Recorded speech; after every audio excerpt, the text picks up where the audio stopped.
ఎన్నికల తర్వాత భారతీయ జనతా పార్టీలో జాయిన్ అయ్యే మొదటి వ్యక్తి రేవంత్ రెడ్డి అంటూ కేటీఆర్ కామెంట్ చేశారు సార్. గతంలో హరీష్ రావు అనేక సందర్భాల్లో రేవంత్ను షిండేతో పోల్చారు, తెలంగాణ షిండేతో. ఎందుకు పదే పదే హరీష్ కానీ కేటీఆర్ కానీ ఇటువంటి వ్యాఖ్యలు చేస్తూ ఉన్నారు?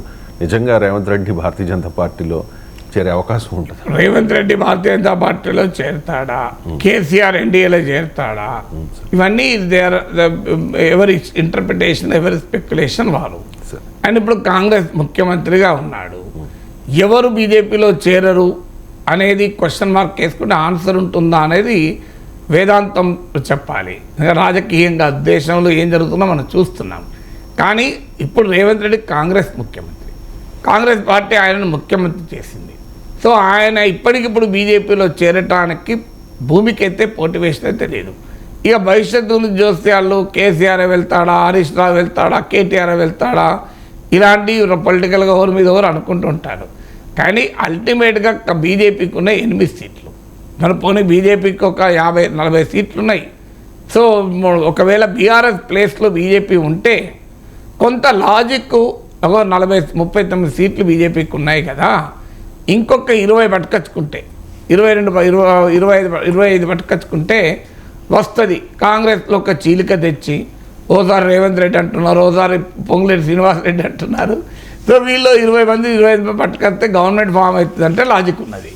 బీజేపీకి ఉన్న 8 సీట్లు. ఇప్పుడు ప్రభుత్వం ఏర్పడాలంటే 60 కావాలి. బీజేపీతో కలిస్తే ఎంఐఎం మద్దతు ఇవ్వదు. సో బీఆర్ఎస్ మద్దతు ఇస్తుందా లేదా నాకు తెలియదు, కేటీఆర్ చెప్పాలి. 8కి అధికారం రావాలంటే ఇంకో 52 కావాలి మినిమం. 52 వచ్చినా బొటాబొడి మెజార్టీ. అంటే రేవంత్ రెడ్డి 64 మంది కాంగ్రెస్ ఎమ్మెల్యేల 52 ఎమ్మెల్యేలను తీసుకొని వచ్చి బీజేపీలో కలిసి ముఖ్యమంత్రి అవుతున్నారు. నాకు చెప్పండి ఎట్లా? అంటే కాంగ్రెస్ను చీల్చి 52 మంది ఎమ్మెల్యేలను పట్టుకొని పోయి 8 మంది ఎమ్మెల్యేలను కలుపుకొని బీజేపీని ప్రభుత్వం ఏర్పాటు అవ్వడం సాధ్యమవుతుందా? దానికన్నా 52 ఎమ్మెల్యేలు కనుక రేవంత్ వెనకాల కాంగ్రెస్ను విడిచిపెట్టి బీజేపీకే వచ్చే పొజిషన్లో ఉంటే 52కి ఇంకో 7 ఎంఐఎంలు కలిస్తే 59 అయిపోయింది కదా. ఇక రేవంత్ రెడ్డికి అవసరం ఏమున్నది చెప్పు? రేవంత్ రెడ్డికి ఆ పరిస్థితి వస్తే ఎంఐఎంలు ఎవరు అధికారులు ఉంటే వాళ్ళు సపోర్ట్ చేస్తారు కదా. సో 52 మంది ఎమ్మెల్యేలు కనుక రేవంత్ రెడ్డి వెనకాల బీజేపీలో చేరటానికి కూడా సిద్ధపడితే అంత స్ట్రాంగ్ రేవంత్ రెడ్డి అనేది కేటీఆర్ వాదన. కాంగ్రెస్లో తిరుగులేని నాయకుడిగా రేవంత్ రెడ్డి ఎమర్జ్ అయ్యాడు, ఇక ఎవరు ఆయనకు పోటీ లేరు అని కదా చెప్పేది. సో ఇప్పుడు 52 మంది ఎమ్మెల్యేలు రేవంత్ రెడ్డికి మద్దతు ఉంటే ఆయన బీజేపీతో కలుస్తాడు, లేకపోతే ఆయన ప్రభుత్వమే రాదు కదా. ఆయన ఎందుకు ఉన్న ప్రభుత్వం ఎందుకు పోగొట్టుకుంటాడు? ఆయన కాంగ్రెస్ పార్టీలో ముఖ్యమంత్రిగా ఉండగా బీజేపీలో ఏం సాధిస్తాడు? బీజేపీలో ఏం సాధించడానికి స్కోపే లేదు కదా. సో అందువల్ల ఆయన ముఖ్యమంత్రి పదే పోతే అన్నారు అనుకోండి, ఇవన్నీ ఊహగానాలే తప్ప మనమేమి ప్రాతిపదిక ఉండదు కదా. సో 52 మంది ఎమ్మెల్యేలు రేవంత్ రెడ్డికి ఉండగా 7-8 మంది ఎమ్మెల్యేలు బీఆర్ఎస్ నుంచి లాక్కోవడం 2 నిమిషాల పని. ఇప్పటికే రోజుకో ఎమ్మెల్యే రేవంత్ రెడ్డి కలుస్తలేడా? అందువల్ల ఎందుకు మరి కేటీఆర్ ఈ మాట అంటున్నాడంటే, కాంగ్రెస్ పార్టీ ఈ ఎన్నికల తర్వాత కనుక బలపడితే ఒక 10 సీట్లు దాటితే రేవంత్ రెడ్డి చాలా స్ట్రాంగ్ అవుతాడు. తెలంగాణలో కాంగ్రెస్లో కాదు, భారత జాతీయ కాంగ్రెస్లోనే స్ట్రాంగ్ అవుతాడు.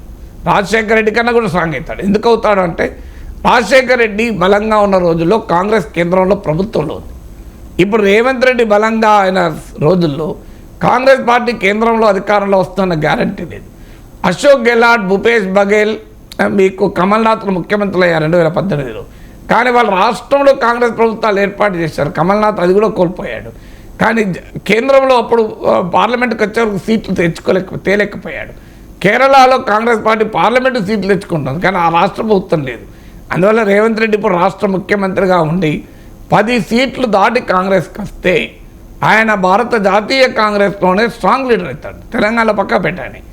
ఇది ఎందుకు మరి కేటీఆర్ అంటున్నాడంటే, అసలు బీఆర్ఎస్లో ఎమ్మెల్యేలు మిగులరా అనే చర్చ జరుగుతుంది. ఇప్పుడు ఆల్రెడీ ఒక ఎమ్మెల్యే వెళ్ళిపోయాడు, దానా నాగేందర్. ఒక ఎమ్మెల్సీ పట్నం మహేందర్ రెడ్డి వెళ్ళిపోయాడు. ఇప్పుడు ఈ లిస్టులో ఈ రోజుకోరు మనం ఎంతమంది కలిసి వస్తలేరు. అందువల్ల ఈ పార్లమెంట్ ఎన్నికలకు తర్వాత బీఆర్ఎస్ నుంచి భారీగా వెళ్ళిపోయే పరిస్థితి. అందువల్ల వాళ్ళని ఆపాలి అంటే ఒక కాన్ఫిడెన్స్ను షాటర్ చేయాలి. అంటే ఈ రేవంత్ ప్రభుత్వమే ఉండదయ్యా, అసలు కాంగ్రెస్ ఉంటుందా, ఆయనే బీజేపీలో పోతాడు అంటే బీఆర్ఎస్ నుంచి వెళ్ళే వాళ్ళు కొద్దిగా ఆలోచిస్తారు, ఏం వెళ్ళడం మంచిదా, ఏవో చూద్దాం 4 రోజులు, అసలు ఈ ప్రభుత్వం ఉంటుందో ఉండదో అని వెయిట్ చేస్తారు. అదే ఆలోచన తప్ప రేవంత్ రెడ్డిని 8 మంది బీజేపీ ఎమ్మెల్యేలతో కలిసి 52 మంది కాంగ్రెస్ ఎమ్మెల్యేలను పట్టుకొచ్చుకొని 52 మంది కాంగ్రెస్ ఎమ్మెల్యేల మద్దతు ఉంటే రేవంత్ రెడ్డిని ఎందుకు తీస్తుంది కాంగ్రెస్ పార్టీ హైకమాండ్? ముఖ్యమంత్రిగా తీసేస్తుందా? ఆ పరిస్థితి ఉంటుందా చెప్పండి? కాంగ్రెస్ పార్టీ అది అమాయకంగా ఉంటుందా? మనం ఇంతమంది సీనియర్లు ఉండగా కూడా రేవంత్ రెడ్డి ముఖ్యమంత్రి చేయలేదా కాంగ్రెస్ అధిష్టానం? వీళ్ళంతా తిరుగుబాటు చేశారా? బట్టి ఉత్తమ్ వాళ్ళేం తిరుగుబాటు చేయలే కదా. రేవంత్ ముఖ్యమంత్రి చేసినందుకు మేము అసలు సమర్థించాం అని 10 మంది ఎమ్మెల్యేలు బయటకు వచ్చినరా? 10 మంది ఎమ్మెల్యేలు బయటకు వచ్చి మేము సమర్థించామన్నా కూడా రేవంత్ ముఖ్యమంత్రి అయ్యేవాడు కాదు.